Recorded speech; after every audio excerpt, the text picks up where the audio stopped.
భారత విద్యార్థి federation AISF నాయకుడు, జేఎన్యూ అధ్యక్షుడుగా ఏబీవీపీని 1029 ఓట్ల మెజారిటీతో ఓడించి గెలిచినటువంటి నేపథ్యంలో విద్యార్థి నాయకుడుగా ఉండడానికి అవకాశం లేదని చెప్పి భిన్నమైనటువంటి అభిప్రాయానికే గౌరవిస్తున్నటువంటి ఆర్ఎస్ఎస్, బీజేపీ, ఏబీవీపీ మతోన్మాద గుండాలు ఈరోజు కనాయి పైన దేశద్రోహ కేసు పెట్టి జైల్లో తోయడానికి ప్రయత్నం చేస్తూ ఉన్నారు.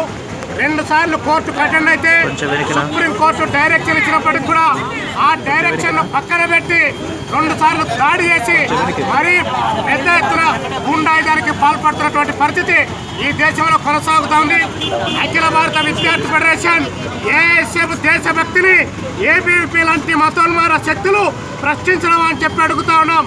చీనా హైతో మరణాసీకో కరం కరం పర్ లడవాసి కోరి ఈ దేశ స్వాతంత్ర్యం కోసం అసూలు వాసి రక్తాన్ని చిందించి జైళ్లలో నిలబడి ఈ దేశం కోసం బ్రిటిష్ ముస్కళ్ళు తరిమి కొట్టినటువంటి అఖిల భారత విద్యార్థి ఫెడరేషన్ ముద్దు బిడ్డలకు దేశద్రోహం కేసు పెట్టడానికి ఎంత ధైర్యం అని చెప్పి ఈ దేశ పాలకవర్గాన్ని అడుగుతున్నాం.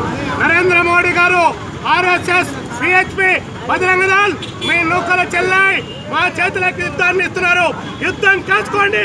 మీ ఫ్యాసిజం పైన మా యుద్ధం కొనసాగుతుంది. మీ యొక్క ఊకదంపుడు కేసులకు, బెదిరింపులకు భయపడేటువంటి సమస్య లేదని చెప్పి మేము ఈరోజు హెచ్చరికైతూ పెట్టినటువంటి కేసులు బేషరతుగా ఉపసంహరించుకోవాలని చెప్పి డిమాండ్ చేస్తా ఉన్నాం.